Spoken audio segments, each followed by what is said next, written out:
this question says we shouldn't use calculator or a mathematical table. We are asked to evaluate this surd. And that's why you must learn mathematics on your own without always relying on calculators. So let's use a method of surd to solve this problem. So you have this expression 3 root 3, multiply this bracket 2 divided by root 3 minus root 12 divided by 6. So what do? You simply expand them. So you have 3 root 3 multiply 2 root 3. So 3 times 2 will give you 6. Root 3 times root 3 will give you root 9 minus 3 times root 12 will give you 3 root 12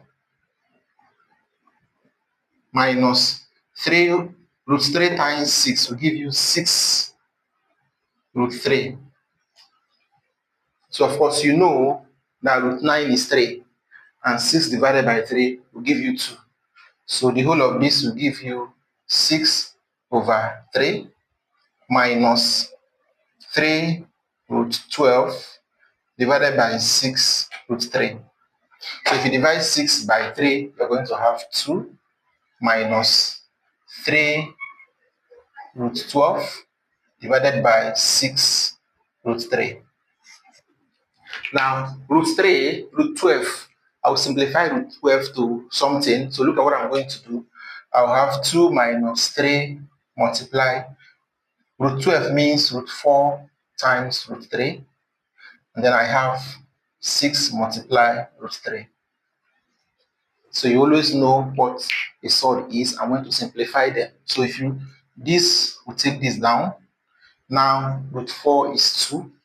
So I have 2 multiplied by 3 times 2 divided by 6. And 3 times 2 is 6. 6 divided 6. So this will be 2 minus 6 over 6. 6 divided 6 will give you 1. So you have 2 minus 1. So the answer is 1.